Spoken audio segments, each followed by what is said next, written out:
ಹೊರಗಡೆ ಕಳಿಸಿಲ್ಲ ಅಂದರೂ ಪರವಾಗಿಲ್ಲ, ಆದರೆ ಅಟ್ಲೀಸ್ಟ್ ಕನಕಮ್ಮನ ಜೊತೆ ಮನೆ ಕೆಲಸ ಮಾಡೋಕ್ಕಾದರೂ ಅವಕಾಶ ಕೊಟ್ಟರೆ ಎಂದು ಮಾತನ್ನು ಅರ್ಧಕ್ಕೆ ನಿಲ್ಲಿಸಿದಳು ಸಾಹಿತ್ಯ. ನಿನ್ನನ್ನು ಇಲ್ಲಿ ಮನೆ ಕೆಲಸ ಮಾಡೋಕ್ಕೆ ಕರ್ಕೊಂಡು ಬಂದಿಲ್ಲ. ಫಸ್ಟ್ ಆಫ್ ಆಲ್ ನಿನ್ನ ಇಲ್ಲಿಗೆ ಕರ್ಕೊಂಡು ಬರೋ ಉದ್ದೇಶನೂ ನನಗಿರಲಿಲ್ಲ. ನೀನೇ ನಂಗೆ ಭಯ ಆಗುತ್ತೆ ಅಂತ ಕುಂದಿದ್ದು, ಅದಕ್ಕೆ ಕರ್ಕೊಂಡ್ಬಂದೆ. ಬಂದಿದ್ದು ಒಂದು ರೀತಿಯಲ್ಲಿ ಒಳ್ಳೆಯದೇ ಆಯಿತು ಬಿಡು. ಮತ್ತೆ ನನ್ನ ಕೈಯಿಂದ ತಪ್ಪಿಸ್ಕೊಂಡು ಓಡೋಗೋಕ್ಕಾಗಲ್ವಲ್ಲ. ನೋಡು, ಯಾವ ಮನೆ ಕೆಲಸನೂ ಮಾಡೋ ಅವಶ್ಯಕತೆ ಇಲ್ಲ. ತೆಪ್ಪಗೆ ಮನೇಲಿದ್ದರೆ ಸಾಕು ಎನ್ನುತ್ತಾ ದುರುಗುಟ್ಟಿ ಅವಳನ್ನೊಮ್ಮೆ ನೋಡಿ ತನ್ನ ರೂಮಿನ ಕಡೆಗೆ ಹೊರಟ ಅಭಿ. ಸಾಹಿತ್ಯಾಳಿಗೆ ಅವನ ಮಾತುಗಳು ವಿಚಿತ್ರವೆನಿಸಿತು. ನಾನ್ಯಾಕೆ ಅವರ ಕೈಯಿಂದ ತಪ್ಪಿಸ್ಕೊಂಡು ಓಡೋಗ್ಬೇಕು? ನಾನೇನು ಹೇಳಿದರೂ ಕೋಪ ಮಾಡ್ಕೋತಾರಲ್ಲ, ಏನು ಮಾಡಲಿ ನಾನು ಎಂದು ತಲೆ ಮೇಲೆ ಕೈ ಹೊತ್ತು ಕುಳಿತಳು. ಅಭಿ ನೇರವಾಗಿ ತನ್ನ ರೂಮಿಗೆ ಬಂದವನೇ ಸಾಹಿತ್ಯಾಳ ಜೊತೆ ಆಡಿದ ಮಾತುಗಳು ನೆನಪಾಗಿ, ನಾನ್ಯಾಕೆ ಅವಳ ಹತ್ರ ಅಷ್ಟು ನಿಷ್ಠೂರವಾಗಿ ಮಾತಾಡಿದೆ? ಅವಳು ನಾರ್ಮಲ್ ಆಗಿ ಕೇಳಿದ್ಲು. ಅವಳು ಏನಾದರೂ ಕೇಳಿದರೆ ನಂಗೆ ಯಾಕೆ ಇಷ್ಟೊಂದು ಕೋಪ ಬರುತ್ತೆ? ಮನೆ ಕೆಲಸ ಮಾಡ್ತೀನಿ ಅಂದ್ಲು. ಬೇಡ ಅಂಥೇಳಿ ಸುಮ್ಮನಿದ್ರಾಗ್ತಿತ್ತು. ಅದು ಬಿಟ್ಟು ಅಷ್ಟು ಜೋರಾಗಿ ಮಾತಾಡೋ ಅವಶ್ಯಕತೆ ಇತ್ತಾ? ಓ ಶಿಟ್, ಅವಳ ಹತ್ರ ಸಾಗರ್ ಮತ್ತು ಶ್ರೀಕಾಂತ್ ಬಗ್ಗೆ ಕೇಳಬೇಕು ಅಂದ್ಕೊಂಡಲ್ವಾ? ಈಗಲೇ ಕೇಳ್ತೀನಿ ಎಂದು ಮತ್ತೆ ಸಾಹಿತ್ಯಳ ರೂಮಿಗೆ ಹೊರಟವನ ಎದುರಿಗೆ ಆ್ಯಶ್ ನಿಂತಿದ್ದ. ಬ್ರದರ್, ಹುಡುಗಿ ಸೂಪರ್ ಆಗಿದ್ದಾಳೆ, ನಿಂಗೆ ಕರೆಕ್ಟ್ ಮ್ಯಾಚ್ ಆಗ್ತಾಳೆ ಕಣೋ ಎಂದು ಕಿರುನಗೆ ಬೀರುತ್ತಾ ಕೇಳಿದಾಗ ಅವನ ಮಾತು ಅರ್ಥವಾಗದೆ, ಹುಡುಗಿನ ಎಂದು ಆಶ್ಚರ್ಯದಿಂದ ಕೇಳಿದ ಅಭಿ. ಹುಡುಗಿನೇ, ನಿನ್ನ ಪಕ್ಕದ ರೂಮಲ್ಲಿದ್ದಾರಲ್ಲ ಅವರು ಎಂದು ಹುಬ್ಬು ಹಾರಿಸುತ್ತಾ ಕೇಳಿದಾಗ, ಶಟಪ್ ಆ್ಯಶ್, ಬಾಯಿಗೆ ಬಂದ ಹಾಗೆ ಏನೇನೋ ಹೇಳಬೇಡ ಎಂದು ಕೋಪದಿಂದ ಹೇಳಿದ ಅಭಿ. ಮತ್ತೆ ಮಮ್ಮಿನ ಕೇಳಿದರೆ ನೀನೇ ಕರ್ಕೊಂಡು ಬಂದಿದ್ದು ಅಂತ ಹೇಳಿದರು. ಪ್ರಶ್ನಾರ್ಥಕವಾಗಿ ಅಣ್ಣನ ಮುಖ ನೋಡಿದಾಗ, ನಾನು ಕರ್ಕೊಂಬಂದರೆ ಅದಕ್ಕೊಂದು ರೀಸನ್ ಇರುತ್ತೆ ಅಂತ ಗೊತ್ತಿಲ್ವಾ ನಿನಗೆ ಎಂದು ಹುಬ್ಬು ಜೋಡಿಸಿ ಜೋರಾಗಿ ಹೇಳಿದ Abhi. Okay okay, cool cool, ಯಾಕಿಷ್ಟು ರೇಗ್ತಿದೀಯಾ? ನಾನು ತಮಾಷೆಗೆ ಹೇಳಿದ್ದಷ್ಟೇ, ಕೋಪ ಮಾಡ್ಕೋಬೇಡ ಬ್ರದರ್. ನೀನು ಕೋಪ ಮಾಡಿಕೊಂಡ್ರೆ ನಂಗೆ ಭಯ ಆಗುತ್ತೆ. ಆಮೇಲೆ ಮಮ್ಮಿ ಕರೀತಾ ಇದ್ದಾರೆ, ಏನೋ ಅರ್ಜೆಂಟ್ ಕೆಲಸ ಅಂತೆ, ಬಾ ಕೆಳಗೆ ಎಂದು ತಿರುಗಿದವನು ಮತ್ತೆ ಅಭಿಯ ಕಡೆ ತಿರುಗಿ, ಬ್ರದರ್, ಆದರೂ ನಿಮ್ಮಿಬ್ಬರ ಜೋಡಿ ಸೂಪರ್ ಕಣೋ ಎಂದು ಕಣ್ಣೊಡೆದು ಮಾಯವಾಗಿದ್ದ ಅಭಿಲಾಷ್. ಅಭಿಗೆ ಕೋಪ ನೆತ್ತಿಗೇರಿತು. ಆ್ಯಶ್ ಏನಾದರೂ ಅಲ್ಲೇ ನಿಂತಿದ್ದರೆ ಅವನಿಗೆ ಧರ್ಮದೇಟು ಸಿಗುತ್ತಿತ್ತೇನೋ. ಅಭಿ ಸಾಹಿತ್ಯಾಳ ಜೊತೆ ಮಾತನಾಡಬೇಕೆಂದಿದ್ದನ್ನು ಮರೆತು ನೇರವಾಗಿ ಕೆಳಗಿಳಿದು ಅಮ್ಮನ ಪಕ್ಕದಲ್ಲಿ ಕುಳಿತ. ಎಸ್ ಮಾಮ್, ಬರೋಕ್ಕೆ ಹೇಳಿದ್ರಂತೆ ಎಂದು ಪ್ರಶ್ನಾರ್ಥಕವಾಗಿ ಅರುಣಾದೇವಿಯವರನ್ನು ನೋಡಿದಾಗ, ಇನ್ನೇನೋ ಮತ್ತೆ, ಎಷ್ಟು ಕೆಲಸ ಪೆಂಡಿಂಗ್ ಇದೆ ಗೊತ್ತಾ? ಅಭಿಲಾಷ್ಗೆ ಸ್ವಲ್ಪ ಹೆಲ್ಪ್ ಮಾಡೋಕ್ಕೆ ಹೇಳಿದರೆ ಕೇಳೋದೇ ಇಲ್ಲ ಎಂದು ಅಭಿಲಾಷ್ ಬಗ್ಗೆ ಬೇಸರ ವ್ಯಕ್ತಪಡಿಸಿದಾಗ, ಬಿಡಿ ಮಾಮ್, ನಾನಿದ್ದೀನಲ್ಲ, ಮದುವೆ ಯಾವ ರೀತಿ ಆಗಬೇಕು ಅಂತ ನಾನು ಹೇಳ್ತೀನಿ ಎಂದು ಪ್ರತಿಯೊಂದನ್ನು ವಿವರಿಸತೊಡಗಿದ ಅಭಿಷೇಕ್. ಅಷ್ಟರಲ್ಲಿ ಆ್ಯಶ್ ಅಲ್ಲಿಗೆ ಓಡಿ ಬಂದು, ಸೂಪರ್ ಬ್ರದರ್, ನೀನು ಹೇಳೋದು ನೋಡಿದರೆ ನನ್ನ ಮದುವೆ ಆಕಾಶದಲ್ಲೇ ನಡೀತಿದೆ ಅನ್ನಿಸ್ತಿದೆ ಎಂದು ಖುಷಿಯಿಂದ ಹೇಳಿದ. ಸಾಕು ಸುಮ್ಮನಿರೋ, ಒಂದು ಕೆಲಸ ಮಾಡು ಅಂದರೆ ಆಗಲ್ಲ, ಈಗ ಅಣ್ಣ ಬಂದಿದ್ದು ನೋಡಿ ಓಡ್ ಬಂದಿದ್ದಾನೆ ಎಂದು ಅಪ್ಸರಾದೇವಿಯವರು ಹುಸಿ ಮುನಿ ತೋರಿದರು. ಅಪ್ಪಿ, ನಾನು ಮದುಮಗ ಅಲ್ವಾ? ಹಾಗೆಲ್ಲ ಕೆಲಸ ಕೊಡೋದು ಸರಿನಾ ಹೇಳು? ಆಮೇಲೆ ಕೆಲಸ ಮಾಡಿ ಮಾಡಿ ನಾನೇ ಸಣ್ಣ ಆದರೆ? ಮದುಮಗ ಗುಂಡಿಗಿದ್ದ, ಈಗ ನೋಡಿದರೆ ಸಣ್ಣ ಆಗೋಗಿದ್ದಾನೆ, ಮದುವೆ ಟೆನ್ಷನ್ ಅನಿಸುತ್ತೆ ಅಂತ ಜನ ಮಾತಾಡ್ಕೊಳ್ಳಲ್ವಾ? ಅದು ಅಲ್ಲದೆ ಬಂದವರೆಲ್ಲ, ಅಯ್ಯೋ ಅಷ್ಟು ಚೆನ್ನಾಗಿರೋ ಹುಡುಗಿಗೆ ಈ ಹುಡುಗ ಚೂರು ಮ್ಯಾಚ್ ಆಗಲ್ಲ ಅಂತಾರೆ. ಅದಕ್ಕೆ ನಾನು ಏನು ಕೆಲಸ ಮಾಡಲ್ಲಪ್ಪ, ಜನ ಹೇಳೋದು ಬೇಡವಾ ಸೂಪರ್ ಜೋಡಿ ಅಂತ ಎಂದು ಹುಬ್ಬು ಹಾರಿಸುತ್ತಾ ಹೇಳಿದಾಗ, ಇದಕ್ಕೇನು ಕಮ್ಮಿ ಇಲ್ಲ, ನಿನ್ನ ಬುದ್ಧಿ ನನಗೊತ್ತಿಲ್ವಾ, ಹುಟ್ಟು ಸೋಮಾರಿ ಎಂದು ಅಪ್ಸರಾದೇವಿಯವರು ಮೊಮ್ಮಗನಿಗೆ ಹೇಳಿದರು. ಅಯ್ಯೋ ಅಪ್ಪಿ,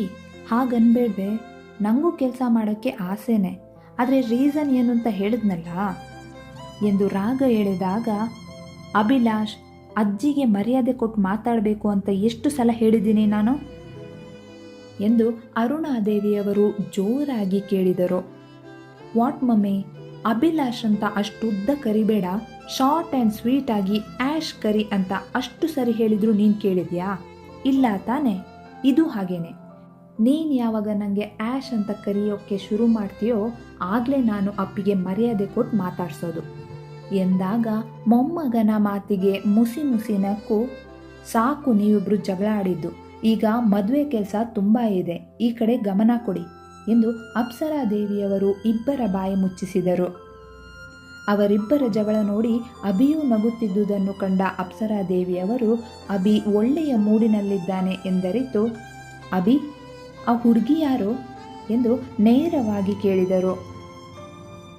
ಯಾವ ಹುಡುಗಿ ಪ್ರಶ್ನಿಸಿದ ಅಭಿ.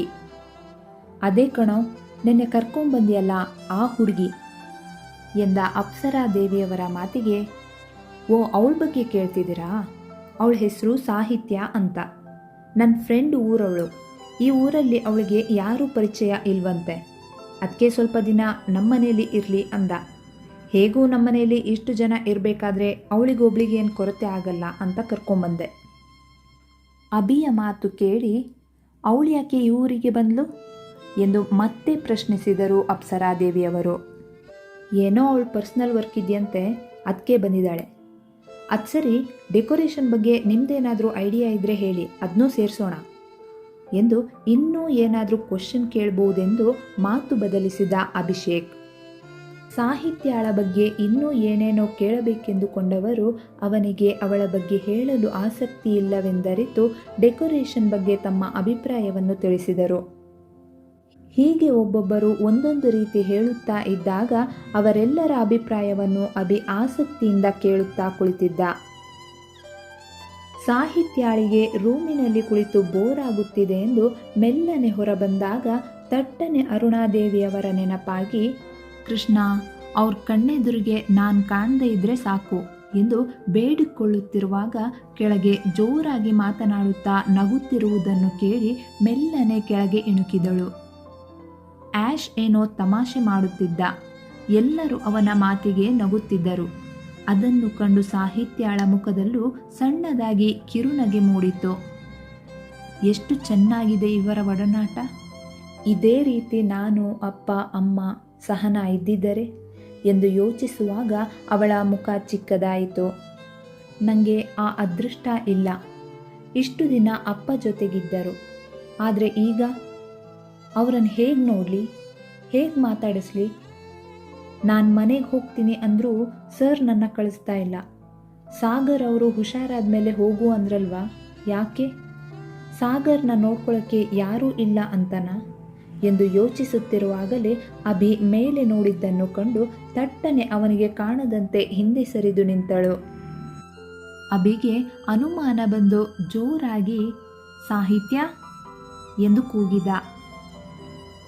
ಅಯ್ಯೋ, ನೋಡೇ ಬಿಟ್ರಾ ಎಂದು ಹಣೆ ಚಚ್ಚಿಕೊಳ್ಳುತ್ತಾ ಮೆಲ್ಲನೆ ಕೆಳಗೆ ಇಣುಕಿದಳು.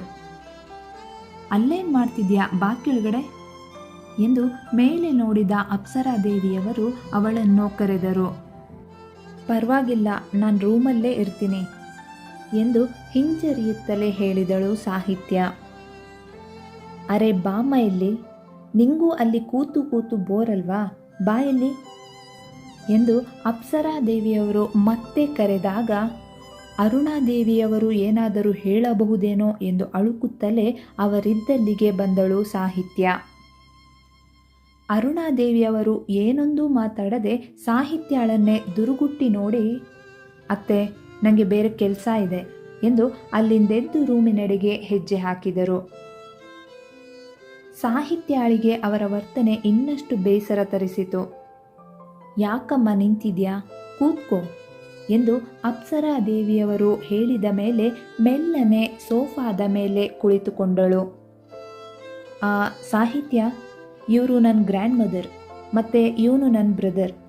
ಇವನ ಮದುವೆಗೇ ಈಗ ಪ್ರಿಪ್ರೇಷನ್ ನಡೀತಿರೋದು. ಸೊ ನಿಂಗೇನಾದರೂ ಐಡಿಯಾ ಇದೆಯಾ ಈ ಡೆಕೋರೇಷನ್ ಎಲ್ಲ ಹೇಗೆ ಮಾಡ್ಬೋದು ಅಂತ ಕೂಲಾಗೆ ಕೇಳಿದ ಅಭಿ. ಸಾರಿ ಸರ್, ನನಗೆ ಅದ್ರ ಬಗ್ಗೆ ಐಡಿಯಾ ಇಲ್ಲ ಎಂದು ಮೆಲ್ಲನೆ ಹೇಳಿದಳು. ಅವಳ ಮಾತು ಕೇಳಿದ ಆ್ಯಶ್, ಏನು ಸಾಹಿತ್ಯ ನೀವು, ನಿಮಗೆ ನಿಮ್ಮ ಮದುವೆ ಹೀಗಾಗಬೇಕು ಹಾಗಾಗಬೇಕು ಅನ್ನೋ ಆಸೆ ಇಲ್ವಾ ಎಂದು ಹುಸಿ ಮುನಿ ತೋರಿದ. ಏನೋ ಆ್ಯಶ್, ನಿಂಗೆ ಇವಳು ಮೊದಲೇ ಪರಿಚಯನೇನೋ ಎಂದು ಅಪ್ಸರಾ ದೇವಿಯವರು ಅವನು ಮಾತನಾಡಿದ ರೀತಿಗೆ ಆಶ್ಚರ್ಯದಿಂದ ಕೇಳಿದರು. ಅಯ್ಯೋ ಇಲ್ಲಪ್ಪ, ನಾನು ಇವತ್ತೇ ಅವರನ್ನು ನೋಡಿದ್ದು. ಮೊಮ್ಮಗನ ಮಾತಿಗೆ ಮತ್ತೆ ಎಷ್ಟೋ ದಿನದಿಂದ ಪರಿಚಯ ಇರೋ ಹಾಗೆ ಮಾತಾಡ್ತಿದೀಯಾ ಎಂದು ಪ್ರಶ್ನಿಸಿದರು. ಅಪ್ಪಿ, ನನ್ನ ಬ್ರದರ್ ಇವರನ್ನ ನಮ್ಮ ಮನೆಗೆ ಕರ್ಕೊಂಡ್ಬಂದಿದ್ದಾನೆ ಅಂದಮೇಲೆ ಇವರು ನಮ್ಮನೆಯವ್ರ ಥರಾನೇ ಅಲ್ವಾ? ಹಾಗಿದ್ಮೇಲೆ ನಮ್ಮನೆಯವ್ರ ಹತ್ರ ಮಾತಾಡದೆ ಇರೋದು ಎಷ್ಟು ಸರಿ ಹೇಳು? ನಾವು ನಾರ್ಮಲ್ ಆಗಿ ಮಾತಾಡಿದ್ರೆ ತಾನೇ ಅವರಿಗೆ ಇಲ್ಲಿ ಕಂಫರ್ಟೇಬಲ್ ಅನಿಸೋದು ಎಂದಾಗ ಮೊಮ್ಮಗನ ಮಾತಿಗೆ ತಲೆದೂಗುತ್ತಾ, ನೀನು ಬಿಡೋ, ಮಾತಾಡೋಕ್ಕೆ ಯಾರೂ ಸಿಕ್ಕಿಲ್ಲ ಅಂದರೆ ಹೋಗಿ ಆ ಬಂಡೆಕಲ್ ಜೊತೆ ಮಾತಾಡ್ಕೊಂಡು ಕೂತಿರ್ತೀಯ. ಇನ್ನು ಈ ಹುಡುಗಿ ಯಾವ ಲೆಕ್ಕ ಎಂದು ಅಪ್ಸರಾ ದೇವಿಯವರು ನಗುತ್ತಾ ಹೇಳಿದಾಗ, ಸುಮ್ಮನಿರು ಅಪ್ಪಿ, ನನ್ನ ಮರ್ಯಾದೆ ಕಳಿಬೇಡ. ಈಗ ಮದುವೆ ಬಗ್ಗೆ ಮಾತಾಡ್ತೀಯೋ ಇಲ್ಲ ಎದ್ದೋಗ್ಲೋ ಎಂದು ಹುಸಿ ಮುನಿ ತೋರಿದ ಅಭಿಲಾಷ್. ಏನು ನನ್ನ ಮದುವೆ ನಡೀತಿರೋದಾ? ನಿಂದೆ ತಾನೆ? ಅದರಲ್ಲೂ ದಿಮಾಕ್ ನೋಡು, ನಾನಿಲ್ಲಿ ಕೂತ್ಕೊಂಡು ನಿಂಗೆ ಸಹಾಯ ಮಾಡ್ತಿರೋದೇ ಹೆಚ್ಚು. ಅದರಲ್ಲೂ ಇವನು ಎದ್ದು ಹೋಗ್ತಾನಂತೆ. ಅಷ್ಟಕ್ಕೂ ನಿನ್ನ ಮರ್ಯಾದೆ ಹೋಗುವಂಥದ್ದು ನಾನೇನೋ ಹೇಳಿದೆ ಪ್ರಶ್ನಿಸಿದರು ಅಪ್ಸರಾದೇವಿಯವರು. ನೋಡಪ್ಪಿ, ನೀನು ನನ್ನ ಡಾರ್ಲಿಂಗ್ ಅಂತ ಸುಮ್ಮನೆ ಬಿಡ್ತಿದ್ದೀನಿ, ಇಲ್ಲ ಅಂದರೆ ಅಷ್ಟೆ ಎನ್ನುತ್ತಾ ಎದ್ದು ನಿಂತ ಅಭಿಲಾಷ್. ಇಲ್ಲ ಅಂದರೆ ಏನೋ ಮಾಡ್ತೀಯಾ ಎಂದು ಅಪ್ಸರಾದೇವಿಯವರೂ ಎದ್ದು ನಿಂತರು. ಸಾಕು ಮಾಡಿ ನಿಮ್ಮ ಜಗಳನ, ಇಬ್ಬರು ಒಟ್ಟಿಗೆ ಕೂತಿದ್ರೆ ಇದೇ ಆಗೋದು. ಈಗ ನೀವು ಜಗಳ ನಿಲ್ಲಿಸಲಿಲ್ಲ ಅಂದರೆ ನಾನೇ ಎದ್ದು ಹೋಗ್ತೀನಿ ಎಂದ ಅಭಿಯ ಮಾತು ಕೇಳಿ ಇಬ್ಬರು ಸುಮ್ಮನೆ ಕುಳಿತರು. ಸಾಹಿತ್ಯಾಳಿಗೆ ಅವರಿಬ್ಬರು ಚಿಕ್ಕ ಮಕ್ಕಳ ಹಾಗೆ ಜಗಳ ಆಡುತ್ತಿದ್ದುದನ್ನು ನೋಡಿ ನಗು ಬಂತು. ಅಭಿ ಸಾಹಿತ್ಯಾಳ ಕಡೆ ತಿರುಗಿ, ಸಾಹಿತ್ಯ, ನೀನು ಹೇಳು, ಡೆಕೋರೇಷನ್ ಬಗ್ಗೆ ನಿಂಗೇನಾದರೂ ಐಡಿಯಾ ಇದೆಯಾ ಅಂತ ಎಂದು ಕೇಳಿದಾಗ, ಇಲ್ಲ ಸರ್, ನನಗೆ ಡೆಕೋರೇಷನ್ ಬಗ್ಗೆ ಐಡಿಯಾ ಇಲ್ಲ ಎಂದು ಹೇಳಿದಳು. ನಿಮ್ಮ ಮದುವೆ ಹೇಗೆ ನಡಿಬೇಕು ಅಂತ ಆಸೆ ಇದೆ ನಿಮಗೆ, ಅದನ್ನಾದರೂ ಹೇಳಿ ಸಾಹಿತ್ಯ ಅವರೇ ಎಂದು ಹಠ ಹಿಡಿದ ಅಭಿಲಾಷ್. ನನ್ನ ಮದುವೆ ಎಂದು ಅರ್ಧಕ್ಕೆ ಮಾತು ನಿಲ್ಲಿಸಿದಳು ಸಾಹಿತ್ಯ. ಅವಳಿಗೆ ಶ್ರೀಕಾಂತ್ನ ನೆನಪಾಯಿತು. ಅಭಿ ಅವಳ ಮುಖ ಚಿಕ್ಕದಾಗಿದ್ದನ್ನು ನೋಡಿ, ಆ್ಯಶ್, ನಿನ್ನ ಮದುವೆ ಡೆಕೋರೇಷನ್ ಬಗ್ಗೆ ನೀನು ಎಕ್ಸ್ಪ್ಲೇನ್ ಮಾಡಿದ್ಯಲ್ಲ, ಅದೇ ರೀತಿ ಮಾಡ್ತೀನಿ, ಓಕೆನಾ? ಈ ವಿಷಯ ಬಿಡು. ಈಗ ನಿನ್ನ ಫ್ರೆಂಡ್ಸ್ ಯಾರೆಲ್ಲ ಇದ್ದಾರೆ ಅವರದೊಂದು ಲಿಸ್ಟ್ ಮಾಡು. ಇನ್ವಿಟೇಷನ್ ಕಳಿಸ್ಬೇಕಲ್ವಾ?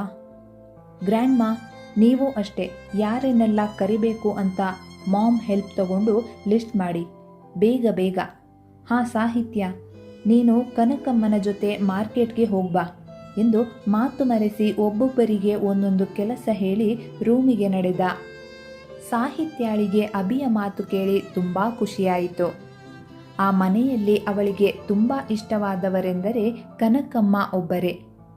ಅವರ ಜೊತೆ ಮಾರ್ಕೆಟ್ ಹೋಗೋಕ್ಕೆ ಒಂದು ಕಾಲಲ್ಲೇ ನಿಂತಳು. ಅಭಿ ರೂಮಿಗೆ ಹೋದ ಮೇಲೆ ಸಾಹಿತ್ಯಾಳಿಗೆ ಹೇಳಿದ ಕೆಲಸ ನೆನಪಾಗಿ, ಓ ಶಿಟ್, ಅವಳು ಅಲ್ಲಿಂದಾನೇ ಹೋಗ್ಬಿಟ್ರೆ ಎಂದು ಕೆಳಗೋಡಿ ಬಂದ. ಅವನ ಎದುರಿಗೆ ಕನಕಮ್ಮ ಮತ್ತು ಸಾಹಿತ್ಯ 2 ಚೀಲ ಹಿಡಿದು ಬರುತ್ತಿದ್ದರು. ಸಾಹಿತ್ಯಾಳ ಮುಖದಲ್ಲಿ ಖುಷಿ ಇತ್ತು. ಅವಳು ಕನಕಮ್ಮನ ಕೈ ಹಿಡಿದು ನಗು ನಗುತ್ತಾ ಹೊರಟಿರುವುದನ್ನು ಕೊಂಡು ಅವಳನ್ನು ಹೋಗುವುದು ಬೇಡ ಎಂದು ಹೇಳಲಾಗಲಿಲ್ಲ ಅಭಿಗೆ. ಸರ್, ಹೋಗ್ಬರ್ತೀವಿ ಎಂದು ನಗುತ್ತಾ ಚಿಕ್ಕ ಮಕ್ಕಳಂತೆ ಕೈ ಆಡಿಸಿ ಹೊರಟಳು ಸಾಹಿತ್ಯ. ಅಭಿ ಅವಳು ಮರೆಯಾಗುವವರೆಗೂ ಅಲ್ಲೇ ನಿಂತು ಅವಳನ್ನು ನೋಡಿ ಕಿರುನಗೆ ಬೀರುತ್ತಾ ರೂಮಿಗೆ ನಡೆದ. ಅರುಣಾದೇವಿಯವರು ರೂಮಿನಲ್ಲಿ ಕುಳಿತು ಸಾಹಿತ್ಯಾಳನ್ನು ಮನೆಯಿಂದ ಹೊರಗೆ ಕಳುಹಿಸುವುದರ ಬಗ್ಗೆ ಯೋಚಿಸುತ್ತಿದ್ದರು. ಅಷ್ಟರಲ್ಲಿ ಅವರ ಮೊಬೈಲ್ ರಿಂಗ್ ಆಯಿತು. ಡಿಸ್ಪ್ಲೇನಲ್ಲಿ ನೇಹಾ ಕಾಲಿಂಗ್ ಎಂದು ತೋರಿಸಿದ್ದು ನೋಡಿ ತಕ್ಷಣ ಕಾಲ್ ರಿಸೀವ್ ಮಾಡಿ, ಹಲೋ ನೇಹಾ, ನೀನು ಕಾಲ್ ಮಾಡಿದ್ದು ಒಳ್ಳೆಯದೇ ಆಯಿತು ಎಂದು ಹೇಳಿದಾಗ ಆಶ್ಚರ್ಯವಾಯಿತು ನೇಹಾಳಿಗೆ. ಯಾಕಂಟಿ, ಏನಾಯಿತು ಎಂದು ಪ್ರಶ್ನಿಸಿದಳು ನೇಹಾ.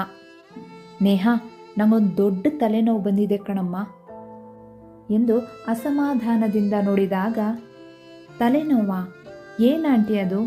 ಅಭಿಲಾಷ್ ಮದುವೆನಾ ಎಂದು ಏನೂ ಅರ್ಥವಾಗದೆ ಪ್ರಶ್ನಿಸಿದಳು. ಅಯ್ಯೋ ಅದಲ್ಲ ನೇಹ, ಅವನ ಮದುವೆ ಹೇಗೋ ಒಂದು ನಡೆಯುತ್ತೆ, ಆದರೆ ಮನೆಯಲ್ಲಿ ಅಭಿ ಅದ್ಯಾವುದೋ ಹುಡುಗಿನ ಕರ್ಕೊಂಡ್ಬಂದಿದ್ದಾನೆ ಎಂದಾಗ, ವಾಟ್, ಹುಡುಗಿನ ಎಂದು ಮತ್ತೆ ಆಶ್ಚರ್ಯದಿಂದ ಕೇಳಿದಳು ನೇಹ. ಹೌದು ನೇಹ, ಈ ಊರಲ್ಲಿ ಯಾರೂ ಅವಳಿಗೆ ಪರಿಚಯ ಇಲ್ವಂತೆ, ಅದಕ್ಕೆ ನಮ್ಮನೆಗೆ ಕರ್ಕೊಂಡ್ಬಂದಿದ್ದಾನೆ. ನಂಗೆ ಯಾಕೋ ಆ ಹುಡುಗಿ ಮೇಲೆ ಚೂರು ನಂಬಿಕೆ ಇಲ್ಲ. ಈ ಅಭಿ ಹುಡುಗಿರ ವಿಷಯದಲ್ಲಿ ಹಾಗೆಲ್ಲ ತಲೆ ಹಾಕೋನಲ್ಲ. ಅದ್ಯಾಕೆ ಅವಳ ವಿಷಯಕ್ಕೆ ಒಪ್ಕೊಂಡೋ ಗೊತ್ತಿಲ್ಲ. ಇದೆಲ್ಲ ಆ ಹುಡುಗಿದೇ ಪ್ಲ್ಯಾನ್ ಅನಿಸುತ್ತೆ ಎಂದು ಅರುಣಾದೇವಿಯವರು ಹೇಳಿದಾಗ, ಆಂಟಿ, ಆ ಹುಡುಗಿ ಹೆಸರೇನು ಎಂದು ಅನುಮಾನದಿಂದ ಕೇಳಿದಳು. ಅದೇನೋ ಹೇಳಿದ್ಲಪ್ಪ, ಹಾಂ ಸಾಹಿತ್ಯ ಅಂತೆ ಎಂದು ನೆನಪು ಮಾಡಿಕೊಳ್ಳುತ್ತಾ ಹೇಳಿದರು ಅರುಣಾದೇವಿಯವರು. ಸಾಹಿತ್ಯನ?